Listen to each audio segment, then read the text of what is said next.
noviembre de 2003. El aire en la Ciudad de México carga ya la frialdad seca de finales de otoño, pero dentro del Palacio de los Deportes, el calor humano es una fuerza tangible, un organismo vivo de 20.000 latidos acelerados por la misma expectación. Es jueves, una noche cualquiera para muchos, pero para esa multitud compacta es una noche de peregrinación emocional. En el escenario, bajo un haz de luz que lo convierte en un punto de referencia dorado, Juan Gabriel lleva 1 hora y 40 minutos de función ininterrumpida. 28 canciones han salido ya de su garganta, 28 himnos que son la banda sonora colectiva de varias generaciones. El público no solo canta, sino que vive cada estrofa con una euforia que bordea lo religioso, celebrando cada nota como si fuera un milagro repetido. La energía es circular, sube del público al escenario y rebota amplificada, en un ciclo perfecto de entrega mutua. Parece una de esas noches mágicas donde nada puede salir mal, donde la conexión es tan absoluta que el tiempo se suspende. Y justo en ese clímax, en el instante previo a que los primeros acordes de El Noa Noa, esa canción festiva, antológica, que es una invitación universal a la alegría. Estallen por los altavoces, Juan Gabriel hace algo que congela la atmósfera en su punto más caliente, levanta una mano con solemnidad, un gesto quieto pero de una autoridad inmensa, pidiendo silencio. La orquesta, disciplinada y atenta, detiene la música en seco. El rugido de la multitud se apaga como si alguien hubiera desconectado el sonido del mundo. 20.000 pares de ojos se clavan en esa figura dorada, expectantes, preguntándose quizás si es parte del show, un truco dramático. Pero lo que sigue no tiene guión. Juan Gabriel camina con paso lento, deliberado, hacia el centro del proscenio. Allí, bajo la luz cruda, lejos de los micrófonos por un segundo, se lleva ambas manos a la cara. Y rompe a llorar. No es un sollozo discreto, de esos que se disimulan con un giro de cabeza. Es un llanto profundo, visceral, que sacude su cuerpo entero. Un llanto que nace de las entrañas y que no pide permiso. Sus hombros se estremecen, su respiración se vuelve un jadeo audible en el silencio monumental que lo envuelve. Durante 30 segundos eternos, el hombre más famoso de la música popular mexicana se desmorona frente a su pueblo, sin artificios, sin el escudo del personaje. Es Alberto Aguilera, desnudo ante el mundo. El público, atónito, contiene la respiración. Un murmullo de preocupación recorre las primeras filas, pero es sofocado inmediatamente por un entendimiento colectivo más profundo. Están presenciando algo sagrado, algo íntimo, un momento de verdad pura que trasciende el espectáculo. Nadie se mueve. Nadie grita. El respeto es un manto que cubre el recinto.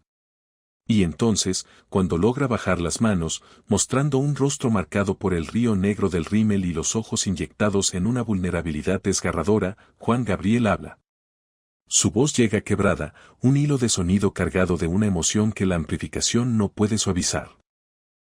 Perdonen, dice, y esa simple palabra ya es una disolución de todas las barreras. Perdonen que detenga el show así. Sé que no es profesional. Sé que vinieron a pasarla bien, a bailar, a cantar, y lo haremos, se los prometo. Pero necesito decir algo. Primero, necesito ser honesto con ustedes porque esta noche me di cuenta de algo que no puedo seguir ignorando. En ese instante, cada persona en el Palacio de los Deportes sintió que el concierto, como lo conocían, había terminado. Y algo mucho más importante estaba comenzando. Para comprender la magnitud de este quiebre, hay que entender no solo el contexto de esa noche, sino la trayectoria monumental que llevó a Juan Gabriel a ese escenario. El Palacio de los Deportes no era un lugar cualquiera, era un coloso de concreto que había sido testigo de hazañas deportivas y espectáculos masivos, pero aquella semana de noviembre de 2003 se había convertido en su catedral personal.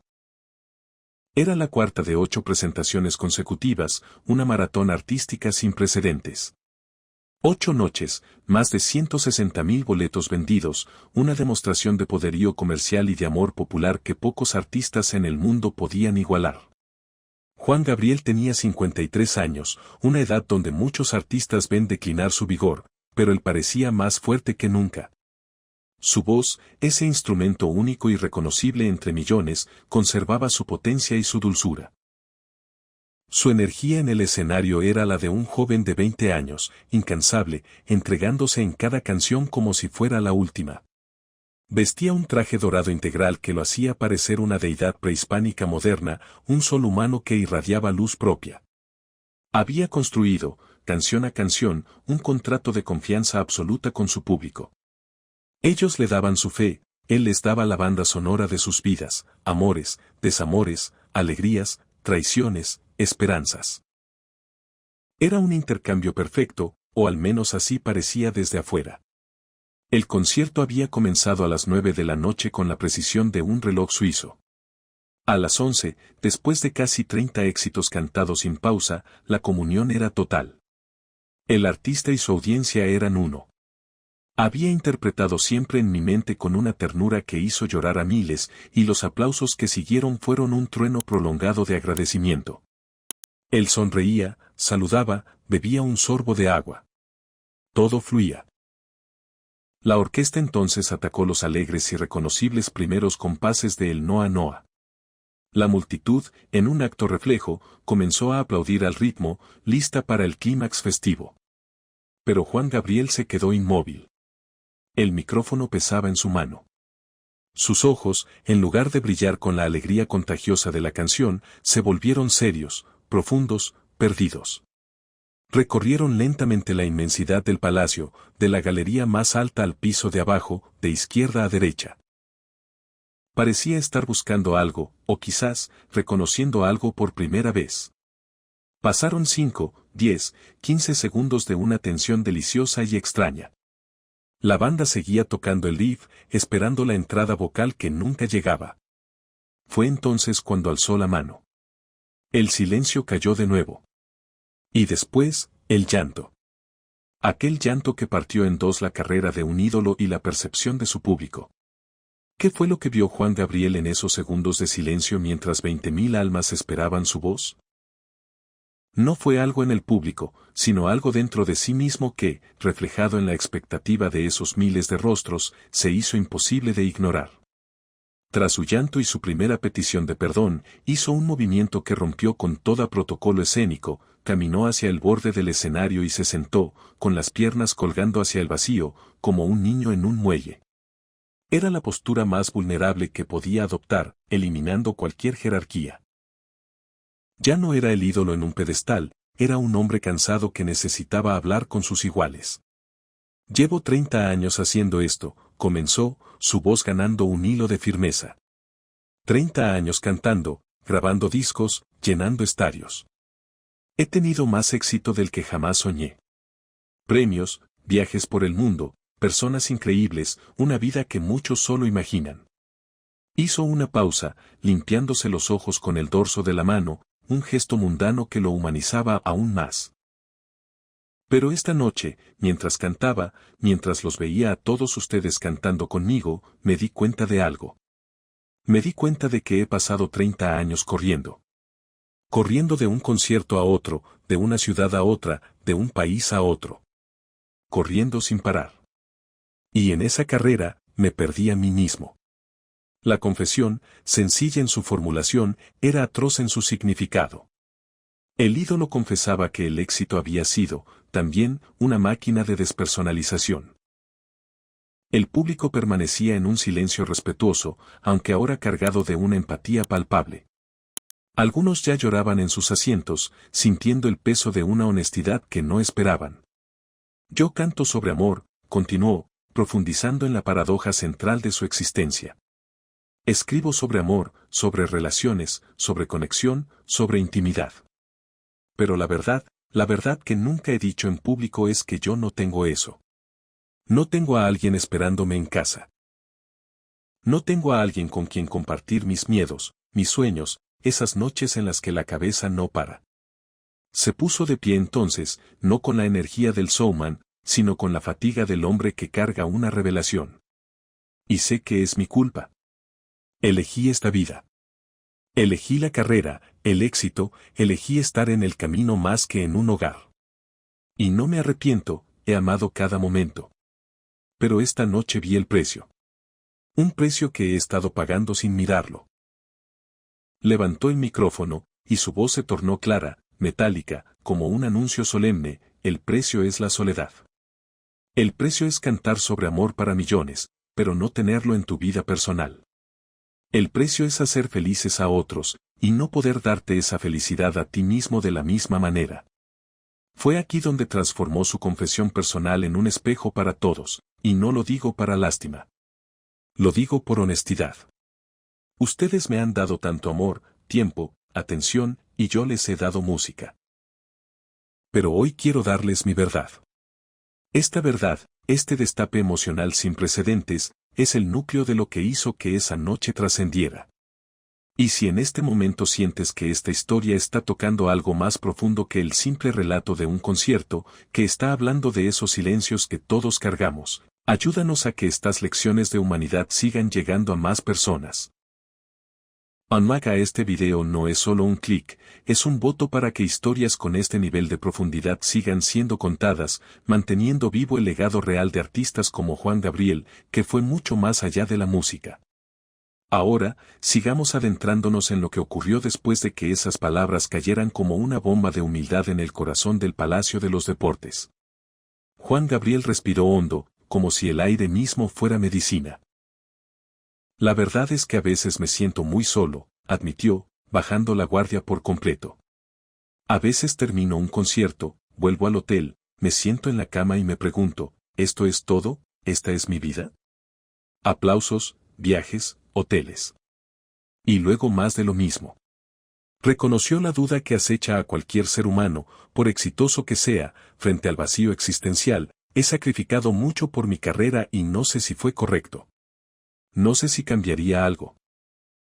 Solo sé que esta noche, viéndolos a ustedes, sentí una soledad tan profunda que me abrumó. Pero en el clímax de su desolación, llegó el giro, la revelación que convirtió su dolor en un puente colectivo. Y entonces me di cuenta de otra cosa, dijo, mirando directamente a las gradas. Tal vez no estoy solo. Tal vez esta soledad es una soledad compartida. Tal vez muchos de ustedes también se sienten solos a veces. Tal vez muchos también se preguntan si sus decisiones fueron las correctas. Tal vez muchos viven vidas que desde fuera se ven bien, pero por dentro se sienten vacías. Hizo una pausa, dejando que esa idea resonara, que cada persona la procesara en su contexto íntimo. Y si es así, si alguno de ustedes se siente así, quiero que sepan algo: no están solos. Yo estoy aquí con ustedes. Estamos juntos en esto. Y tal vez eso sea suficiente. Tal vez esa sea la respuesta. Que la conexión que creamos aquí, en este espacio, durante estas horas, es real. Es válida. Es amor. Tal vez no es el amor del que canto, pero es amor al fin. Fue un momento de iluminación compartida. No estaba pidiendo compasión, estaba ofreciendo compañía. Estaba transformando su vulnerabilidad en un espacio seguro para la vulnerabilidad de otros. Luego, volviéndose a la orquesta, hizo una señal. Pero no era para retomar el Noa Noa. Con un gesto, indicó el inicio de una canción diferente, una balada de aceptación y reconciliación interna. Y cuando comenzó a cantar, lo hizo con una voz distinta. No era la voz técnica y potente del intérprete consumado, era una voz rasgada por la emoción, temblorosa a veces, pero impregnada de una honestidad tan brutal que disolvía cualquier distancia. Cada palabra sonaba a confesión, cada nota a catarsis. No estaba actuando, estaba viviendo la canción en tiempo real. Cuando la última nota se desvaneció, no hubo aplausos inmediatos. Hubo un silencio denso, cargado, reverencial. Un silencio de esos que solo siguen a una verdad pronunciada en voz alta. Luego, como un oleaje que nace en lo profundo, el aplauso comenzó. No fue estruendoso ni frenético. Fue un aplauso pausado, respetuoso, de pie para muchos, con las manos sobre el corazón para otros.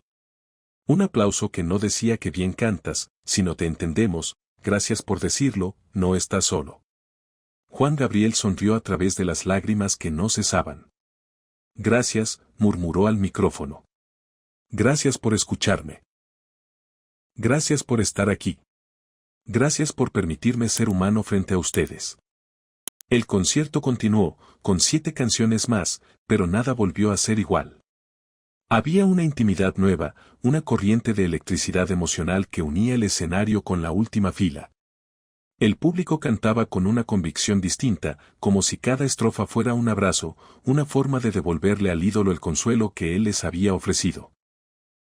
Al terminar, la gente salió del recinto en un estado de reflexión poco común después de un espectáculo masivo. No era la euforia habitual, era una calma conmovedora, como si hubieran participado en algo más grande que un entretenimiento. Mientras el palacio se vaciaba, en el camerino, la realidad cotidiana volvía a imponerse, pero con un sabor diferente. Juan Gabriel, ya sin el traje dorado que parecía una armadura, se miraba en el espejo. Sus ojos aún estaban rojos, pero en ellos había una paz extraña, la paz del que ha descargado un peso monumental. Entró su manager, Ricardo. Eso fue intenso, comentó, buscando las palabras. Demasiado intenso. Juan Gabriel lo miró a través del reflejo. ¿Crees que fue un error, que dije demasiado? Ricardo se sentó, pensativo. No lo sé. Pero fue real. Fue lo más real que te he visto hacer en un escenario. Juan Gabriel asintió.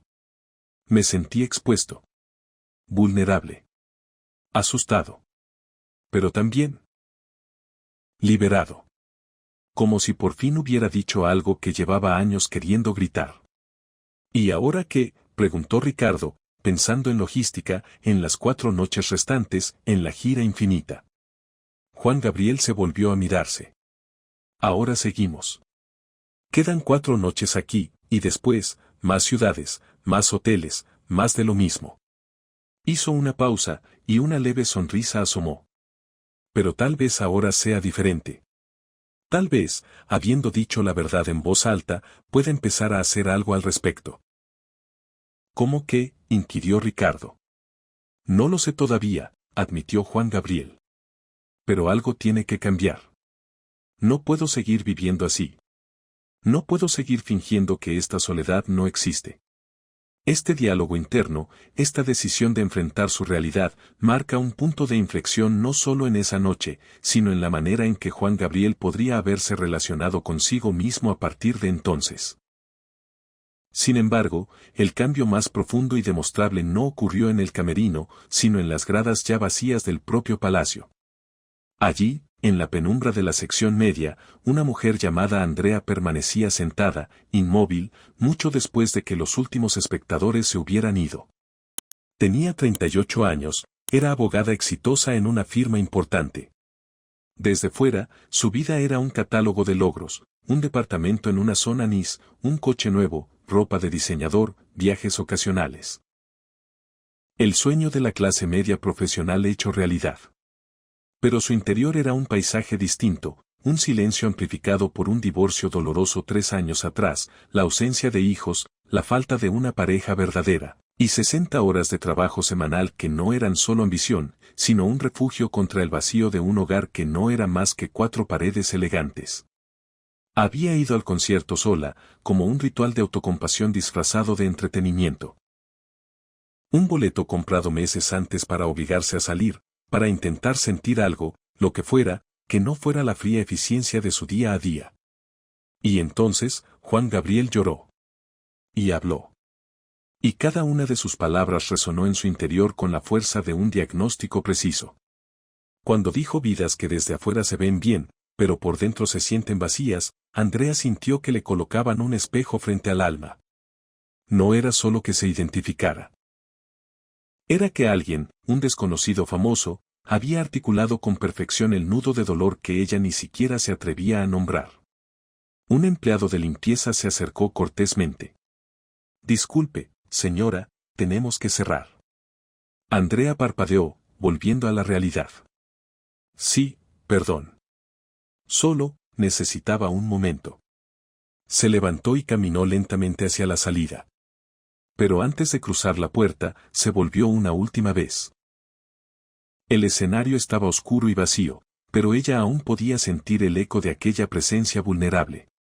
Gracias, susurró hacia la nada. Gracias por decir lo que yo no podía. Esa noche, en su departamento impecable y frío, rompió la rutina. No encendió la TV para ahogar el silencio. No revisó los emails del trabajo. Se sentó en el sofá y se permitió, por primera vez en años, pensar. Y sentir. Y llorar. No fue un llanto de derrota, sino de un alivio purgante. Si alguien como Juan Gabriel, rodeado de amor masivo, podía sentirse así, entonces ella no estaba rota, no era una anomalía. Era humana. Y ser humana significaba que podía cambiar. Tomó una decisión borrosa pero firme, algo, lo que fuera, tenía que cambiar. No sabía el qué ni el cómo, pero el para qué ya estaba claro, para dejar de sentirse tan profundamente sola en medio de su éxito de cartón. La historia de Andrea no termina esa noche, sino que comienza. Lo que sucedió después es la prueba tangible del poder de las palabras pronunciadas con autenticidad. Andrea no hizo un cambio radical de la noche a la mañana, sino que inició un proceso lento, titubeante. Primero fue una clase de pintura los sábados por la mañana, un capricho que siempre había postergado. Allí, sin la presión de ser la abogada eficiente, conoció a gente común, una maestra jubilada, un estudiante de arquitectura, una madre que buscaba un hobby. Conversaciones triviales que, con el tiempo, se volvieron significativas. Luego, aceptó una invitación a café después de clase. Después, un plan para visitar una galería. Tejió, hilo a hilo, una red de conexiones reales, imperfectas, no basadas en el rendimiento laboral sino en el interés mutuo. 2 años después, en 2005, Andrea estaba nuevamente en un concierto de Juan Gabriel, en el mismo escenario. Pero la mujer que era ahora poco se parecía a la de aquella noche de 2003. No estaba sola.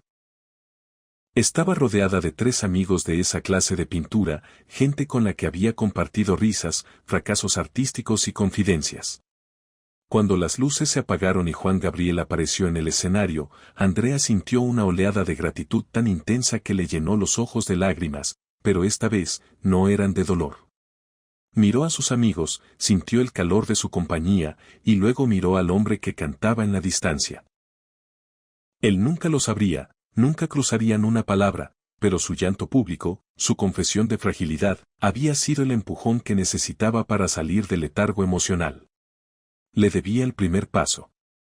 En el escenario, Juan Gabriel cantaba con la pasión de siempre, pero los ojos agudos como los de Andrea podían notar una ligera diferencia, una suavidad en la mirada, una naturalidad en los gestos, como si cargara un peso menos. Como si aquella noche de catarsis hubiera abierto una válvula de presión que le permitía respirar con más libertad dentro de su propia leyenda. Juan Gabriel nunca volvió a tener un desahogo público de tal magnitud. No era necesario. Lo había hecho una vez, con una pureza absoluta. Y eso bastaba. Esas palabras, sin embargo, no se quedaron encerradas en el Palacio de los Deportes. Viajaron de boca en boca, se multiplicaron en anécdotas contadas en cenas familiares, en artículos de prensa, en rumores que se convertían en leyenda. Llegaron a oídos de personas que no estuvieron allí, pero que en momentos de oscuridad encontraron en ellas un consuelo extraño. Si el gran Juan Gabriel sentía eso, quizás su propia soledad no era un fracaso, sino parte de la condición humana. El epílogo de esta historia se escribe en 2016. Cuando la noticia de la partida física de Juan Gabriel conmocionó al mundo, Andrea fue una más entre las miles y miles de personas que formaron filas interminables para despedirlo. El ambiente era de duelo colectivo, pero también de un agradecimiento profundo. Cuando le llegó el turno de pasar frente al féretro, no dijo nada grandilocuente. Se inclinó ligeramente y, en un susurro que solo ella y sus propios sentimientos podían escuchar, dijo: Gracias por llorar. Gracias por ser honesto. Gracias por hacerme ver que no estaba sola, que reconocer la soledad es el primer paso para llenarla de algo verdadero. Cambiaste mi vida esa noche, y nunca lo supiste. Y así, con este círculo cerrado de manera íntima y anónima, termina la historia de un jueves de noviembre, de un artista que detuvo la máquina del espectáculo para mostrar su corazón sangrante, Y de cómo esa valentía resonó en el corazón de otros, cambiando trayectorias silenciosas. La lección aquí es poderosa y doble. Por un lado, nos habla del precio oculto de la entrega total a una vocación, de los sacrificios que a menudo pasan desapercibidos detrás del brillo. Por otro lado, y más importante, nos enseña el poder transformador de la vulnerabilidad. Juan Gabriel no ganó más fans por llorar, lo que hizo fue convertir su fama en un puente para la empatía humana más básica. Nos recordó que detrás de toda máscara de éxito, detrás de todo rol social, hay una persona que enfrenta las mismas batallas fundamentales, el miedo, la duda, la soledad. Y que, a veces, la conexión más sanadora nace no de la fortaleza imperturbable, sino del coraje de decir aquí estoy, con mis grietas, y así te veo a ti. Si historias como esta, que van más allá del chisme superficial y bucean en lo que realmente nos hace humanos, son el tipo de contenido que quieres seguir encontrando en esta plataforma, entonces tu acción hoy es clara. Suscríbete a este canal y activa la campanita. No es solo por un algoritmo, es para construir una comunidad alrededor de la memoria viva de figuras como Juan Gabriel, una memoria que honra no solo su música, sino su legado de autenticidad. Déjanos también un like, eso le dice a YouTube que este contenido vale la pena y ayuda a que llegue a alguien más que, como Andrea aquella noche, pueda necesitar escuchar un mensaje de esperanza en medio de su propia soledad. Y ahora, me gustaría que este diálogo no termine aquí. En los comentarios, cuéntame, ¿alguna vez escuchaste a alguien, sea un artista, un familiar o un desconocido, decir en voz alta algo que tú sentías pero no te atrevías a expresar? ¿O fuiste tú quien, en un acto de valentía, dio voz a un sentimiento compartido y silenciado? Comparte tu historia. Porque al final, en este gran palacio de deportes que es la vida, la verdadera magia no ocurre cuando fingimos que todo está perfecto, sino cuando, en un instante de silencio colectivo, alguien tiene el valor de llorar, de confesar, y nos recuerda a todos que, en nuestra humanidad compartida, nunca estamos verdaderamente solos. Gracias por ser parte de esta comunidad y por honrar con tu tiempo estas historias. Nos vemos en la próxima, donde seguiremos explorando el alma detrás de la leyenda.